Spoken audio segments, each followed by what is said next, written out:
नमस्कार दोस्तों, आपका अपने YouTube चैनल माँ सरस्वती क्लासेस में स्वागत है। आज हम द्विघात समीकरण के बेसिक से बात करते हैं। द्विघात समीकरण क्या होता है, काफ़ी बच्चों को समस्याएं भी होती हैं कि इसके मूलों की प्रकृति कैसे पता करते हैं, कैसे इसके मूल ज्ञात करते हैं, विभक्तकर क्या होता है, तो इसके बारे में आज हम बात करते हैं और उन क्वेश्चनों को लेकर चलते हैं जो हमेशा परीक्षा में आते रहते हैं। देखिए क्या होता है द्विघात समीकरण। द्विघात समीकरण की बात की जाए तो एक ऐसा समीकरण जिसके चर की अधिकतम घात 2 होती है द्विघात समीकरण कहलाता है। इसका जो मानक रूप होता है वो मानक रूप ax² प्लस के bx प्लस c बराबर 0 के रूप में होता है, जहां a को हम x² का गुणांक कहते हैं और b जो होता है इसे x का गुणांक कहते हैं और c को हम अचर पद कहते हैं। इसके मूलों की बात की जाए, मूलों की प्रकृति ज्ञात करने के लिए पहले हमें इसका विभक्तकर ज्ञात करना होता है, जो कि विभक्तकर की बात की जाए तो विभक्तकर बराबर होता है b² माइनस के 4ac और इस विभक्तकर को हम d से व्यक्त करते हैं। विभक्तकर के मान से ही हम मूलों की प्रकृति को ज्ञात कर लेते हैं। यदि विभक्तकर का मान यानी कि b² माइनस 4ac का मान 0 से छोटा हो तब मूल काल्पनिक व भिन्न होते हैं। बात करें सेकंड कंडीशन, यदि b² minus 4ac equal to 0 हो यानी इसका मान 0 के बराबर हो तब मूल जो होते हैं मूल वास्तविक व समान होते हैं।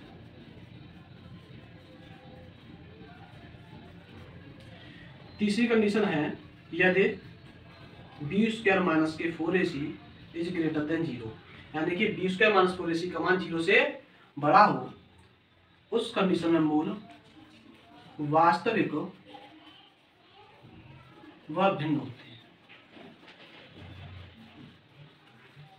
इन कंडीशनों की सहायता से हम द्विघात समीकरणों के मूलों की प्रकृति ज्ञात कर लेते हैं। यदि इस प्रकार के द्विघात समीकरण के यदि मूल अल्फा और बीटा हो, क्या हो मूल अल्फा और बीटा मान ली जाए तब मूलों का योगफल अल्फा प्लस के बीटा बराबर फॉर्मूला होता है माइनस के बी अपॉन ए, एवं मूलों का गुणनफल होता है अल्फा इंटू बीटा होता है जो सी अपॉन ए के बराबर होता है। यहाँ से मूलों का योगफल और मूलों का गुणनफल प्राप्त कर लेंगे। यदि किसी स्थान पर मूलों का योगफल दिया हो, गुणनफल दिया हो या फिर मूल दिए हो तो वहां पर द्विघात समीकरण भी बनवा दिया जाता है। उस समय द्विघात समीकरण के लिए फॉर्मूला होता है द्विघात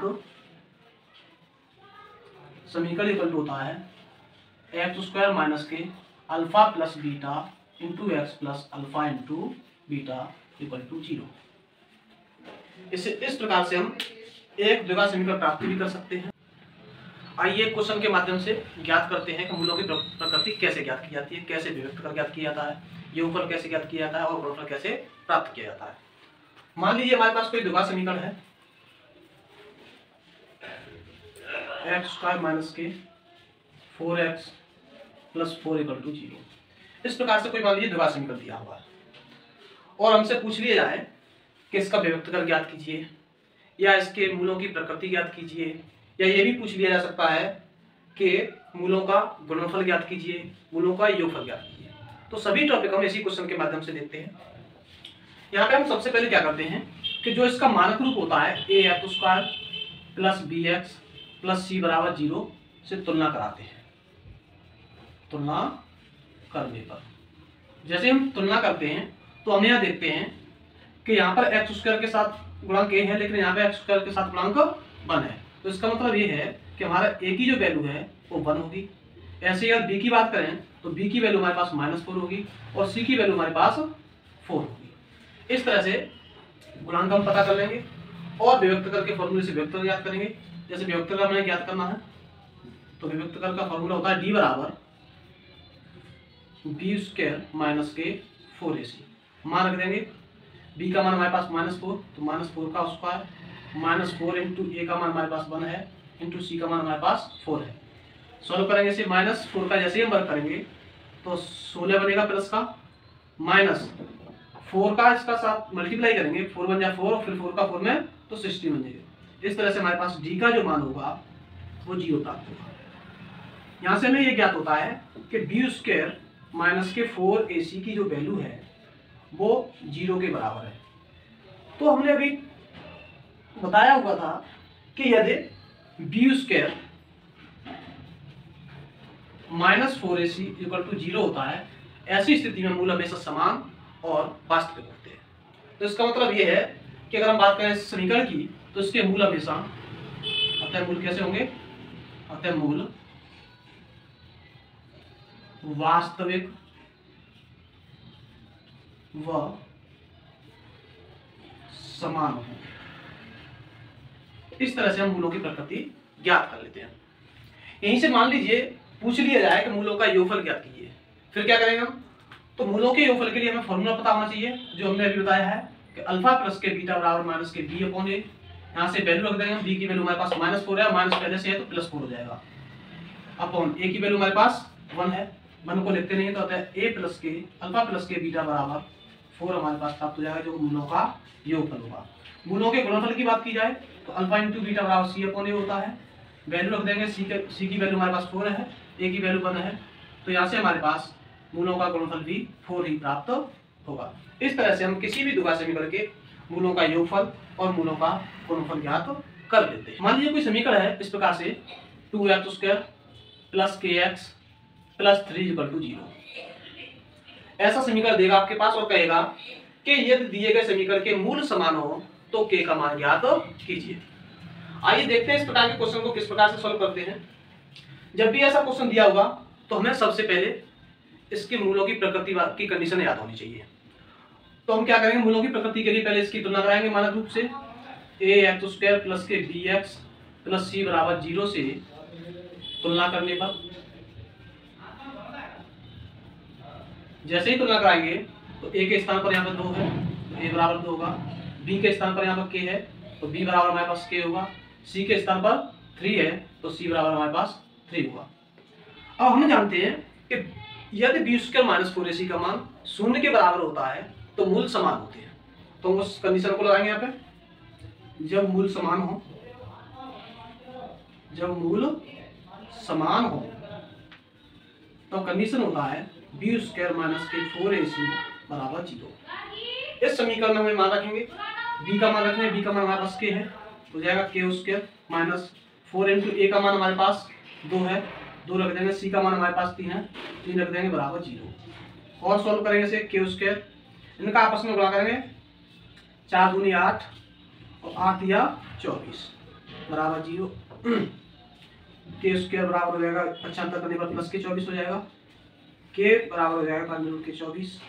फैक्टर करके बाहर निकालेंगे तो उसको हम लिख सकते हैं k बराबर अंडर में 2 × 2 × 2 × 3 जो कि 24 के फैक्टर है।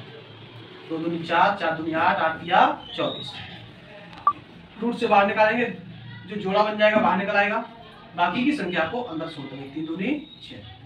और जब भी हम अंदर से कोई भी संख्या बाहर निकालते हैं तो प्लस संख्या भी हो सकती है और माइनस की वैल्यू भी हो सकती है। अतः अंदर से बाहर निकालने के बाद हम उस संख्या से पहले प्लस और माइनस दोनों ही साइन लगाते हैं, क्योंकि वो वर्ग प्लस का भी हो सकता है और माइनस का भी हो सकता है। अतः यहाँ से हमें प्राप्त होता है कि k के मान +2√6 या -2√6 हो सकते हैं। अब बात करते हैं यदि किसी भी द्विघात समीकरण को प्राप्त करना हो और उसके मूल पहले से हमें दिए गए, जैसे कि मान लीजिए कोई दो मूल 3,1/3 है और कहेगा इस यदि किसी समीकरण के मूल 3,1/3 हो तो द्विघात समीकरण क्या है।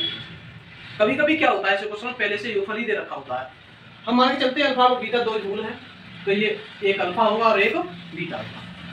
मूलों का योगफल ज्ञात करेंगे, अल्फा प्लस के बीटा जैसे ही ज्ञात करेंगे हम तो अल्फा की जब अल्फा का मान रख देंगे 3 प्लस बीटा की जब बीटा का मान 1/3 बट्टे 1 लिख के भिन्न सॉल्व करेंगे। 3 का 3 में गुणा करेंगे 9 होगा, 1 का 1 में गुणा करेंगे तो 1 होगा, नीचे आपस में गुणा करोगे 3 होगा।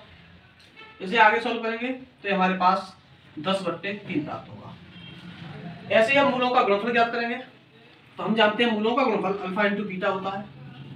मान रखेंगे हम अल्फा की जगह पे 3 होगा इंटू बीटा की जगह पे 1/3 होगा। गुणा करने पर नीचे वाले पद से ऊपर वाले पद कट रहा हो तो काट देंगे, हमारे पास 1 प्राप्त हो जाएगा। अब द्विघात समीकरण के लिए फॉर्मूला होता है द्विघात समीकरण बराबर X square minus alpha plus के beta into x plus alpha into beta बराबर 0। मान रख दीजिए समीकरण में X square minus alpha plus beta का जो हमारे पास मान है वो 10/3 है। मान रख देंगे 10/3 into x plus alpha into beta का जो मान हमारे पास वो 1 है, यहाँ पे 1 रखेंगे बराबर 0। अब करेंगे क्या कि बट्टे वाली संख्या को उठाने के लिए हम उतने का ही दोनों पक्षों में गुणा कर देंगे। हम बात करें तो दोनों पक्षों में 3 से गुणा करने पर, गुणा जैसे 3 से गुणा करोगे तो यहाँ पे हमारे पास होगा 3x स्क्वायर माइनस में 3 का मल्टीप्लाई करोगे 3 से 3 कट जाएगा, हमारे पास बचेगा 10x प्लस यहाँ 3 का गुणा करोगे 3 हो जाएगा बराबर 0। इस प्रकार से हमें एक द्विघात समीकरण प्राप्त हो जाएगा। अब बात करते हैं हम आगे श्रीधराचार्य सूत्र की। क्या होता है श्रीधराचार्य सूत्र? क्या है ये श्रीधराचार्य सूत्र? ये है, ये किसी भी द्विघात समीकरण के मूल ज्ञात करने के लिए फॉर्मूला है। यदि मान लो कोई द्विघात समीकरण ax square plus bx plus c बराबर 0 के रूप में हो तो ऐसे समीकरण के मूल ज्ञात करने के लिए श्रीधराचार्य फॉर्मूला है। और वो फॉर्मूला ये है कि x बराबर माइनस के b plus minus under root में B square minus 4ac upon 2a। इस सूत्र की सहायता से हम किसी भी द्विघात समीकरण के मूल प्राप्त कर सकते हैं। इसी आधार पर एक क्वेश्चन देखते हैं। मान लीजिए कोई द्विघात समीकरण है 2x square plus x minus 1 बराबर 0 और कह देगा क्वेश्चन कि दिए गए समीकरण के मूल श्रीधराचार्य फॉर्मूला से ज्ञात कीजिए, या श्रीधराचार्य फॉर्मूला को मूल सूत्र के नाम से भी जाना जाता है। यदि मूल सूत्र से हल करवाएगा तब भी श्रीधराचार्य फॉर्मूला से हमें हल करना है। तो सबसे पहले हम क्या करेंगे कि इस समीकरण की मानक रूप से तुलना कराएंगे। मानक रूप क्या था? ax square plus bx plus c बराबर 0 से तुलना करने पर तुलना कराएंगे। यहाँ से a बराबर हमारे पास होगा 2, b बराबर होगा हमारे पास यहाँ पे 1 और c बराबर होगा हमारे पास यहाँ पे माइनस के 1। अब फॉर्मूला होता है x बराबर minus b plus minus under root के अंदर B square minus 4ac upon 2a।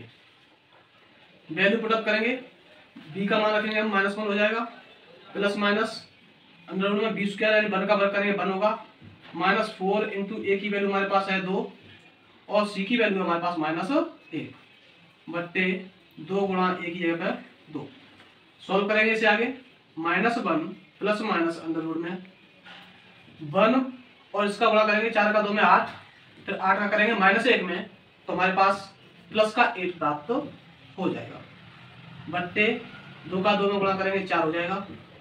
आगे देखेंगे x बराबर माइनस के 1 plus minus under root 9 upon 4 बन जाएगा।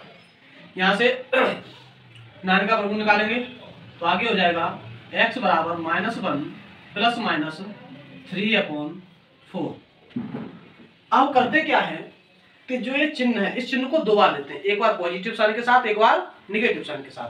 तो हम कहेंगे पहले धन चिन्ह लेने पर, धन चिन्ह लेने लेंगे तो x बराबर माइनस के 1 प्लस के 3 अपॉन 4 हो जाएगा। सॉल्व करेंगे 3 में से 1 जाएगा, 2/4 हो जाएगा, इसे कट करेंगे तो 1/2 हो जाएगा। अब क्या करेंगे, प्लस की जगह हम माइनस साइन लेंगे तो लिखेंगे ऋण चिन्ह लेने पर, ऋण चिन्ह लेने पर ऋण चिन्ह लोगे तो हो जाएगा ये वैल्यू x बराबर माइनस के 1 माइनस के 3/4, माइनस माइनस जुड़ जाएंगे तो माइनस के हो जाएंगे 4/4, इसे कट करोगे तो माइनस के 1 प्राप्त होगा। अतः हम कह सकते हैं कि x के 2 मूल 1/2 और माइनस के 1 प्राप्त होंगे। इस तरह से हम श्रीधराचार्य फॉर्मूला से किसी भी द्विघात समीकरण के मूल प्राप्त कर लेते हैं। और हम बात करते हैं कुछ भाषात्मक प्रश्नों कि किस प्रकार से भाषात्मक प्रश्नों को पहले द्विघात समीकरण में बदला जाता है और उन्हें कैसे हल किया जाता है। आइए एक उदाहरण देकर बात करते हैं। मान लीजिए कि क्वेश्चन इस प्रकार है कि दो संख्याओं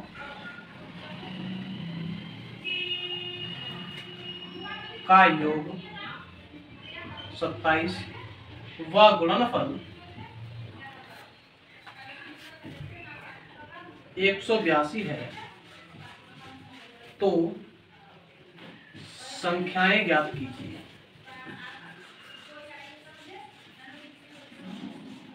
मान लीजिए इस प्रकार से कोई क्वेश्चन है और इसे हमें सॉल्व करना है द्विघात समीकरण बना के।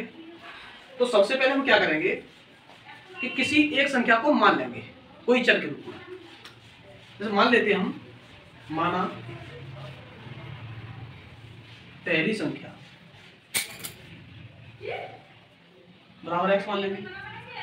अब समस्या बच्चों को ये होती है कि दूसरी संख्या क्या होगी। जब कभी भी योगफल में क्वेश्चन दिया हो तो दूसरी संख्या प्राप्त करने के लिए योगफल से पहली संख्या को घटा देते हैं। जैसे मान के चलिए एग्जांपल लेते हैं कि हमारे पास 20 रुपए हैं और एक पॉकेट में हमारे 15 रुपए हैं, तो दूसरी पॉकेट में कितने रुपए होंगे? 5 रुपए होंगे। अगर हमारे पास एक पॉकेट में 12 रुपए होंगे तो दूसरी पॉकेट में 8 रुपए होंगे। कैसे पता चलता है कि हमारे पास, हमने बताया कि हमारे पास 20 रुपए है। अगर एक पॉकेट में 12 रुपए है, इसका मतलब ये है कि एक तरफ 12 रुपए निकल गए 20 में से, और जो बचे होंगे वो दूसरी पॉकेट में होंगे। उसी प्रकार से यहाँ बात कर रहे थे हम, आपको दे रखा है कि दोनों संख्याओं का योगफल 27 है। यदि एक संख्या x हो गई तो दूसरी संख्या 27 में से घटा देंगे। तो दूसरी संख्या की बात की जाए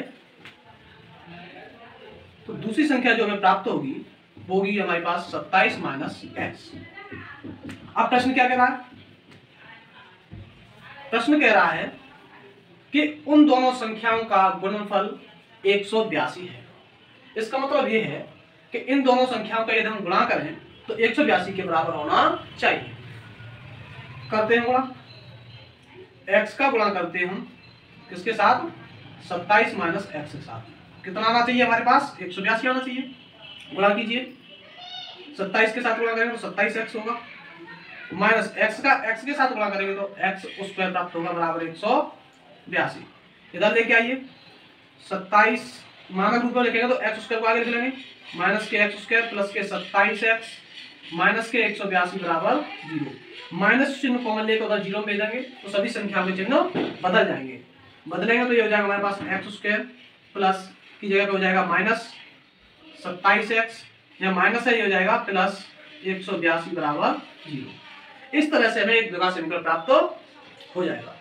अब इस जैसे ही समीकरण हमें प्राप्त होगा तो इस समीकरण को हम चाहे गुणनखंड विधि से सॉल्व कर लें, पूर्णवर्ग विधि से सॉल्व कर लें, या फिर धनाचार्य विधि से सॉल्व कर लें। जो विधि हमें आसान लगे उस विधि से हम इस क्वेश्चन को आगे सॉल्व करते हैं।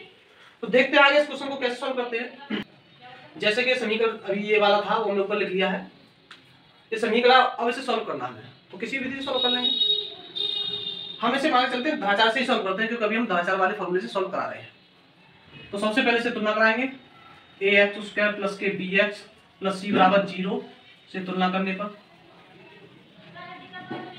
तुलना कराओगे तो यहाँ पे x का गुणांक 1 माना जाएगा तो a बराबर 1 होगा, b बराबर माइनस के 27 होगा और c बराबर हमारे पास 182 होगा बराबर।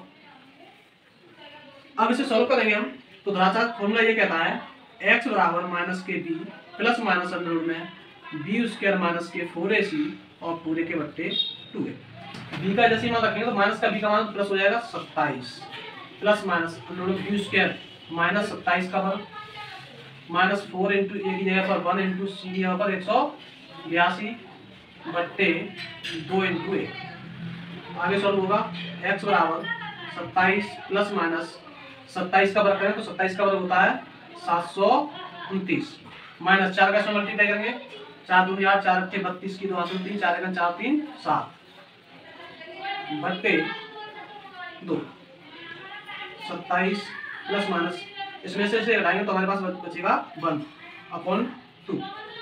आगे देखते हैं हम x बराबर 27 प्लस माइनस 1 का वर्गमूल होता है 1, तो बाहर निकालेंगे तो 1 हो जाएगा बट्टे 2 हो जाएगा। अब एक बार धन चिन्ह लेने पर और एक बार ऋण चिन्ह लेने पर, धन चिन्ह लेते हम, धन चिन्ह लेने पर धन चिन्ह हो गया, x बराबर हो जाएगा 27 प्लस के 1/2, इसे हम आगे करेंगे तो हो जाएगा 28/2। यहाँ से x की जो वैल्यू प्राप्त होगी हमें वो 14 प्राप्त हो जाएगी 2 से डिवाइड करके। अब एक बार ऋण चिन्ह लेंगे, ऋण चिन्ह लेने पर, ऋण चिन्ह लेने पर ऋण चिन्ह लोगे तो x बराबर यहाँ पे देखेंगे 27, यहाँ प्लस की जगह हम क्या लेंगे माइनस 1/2, 27 में से 1 कम करोगे 26/2, इसे काट दोगे तो x बराबर हमारे पास प्राप्त होगा 13। इस तरह से हम कह सकते हैं कि एक संख्या होगी हमारे पास 13 और दूसरी संख्या होगी हमारे पास 14, जिनका योगफल 27 होगा और गुणनफल 182 होगा।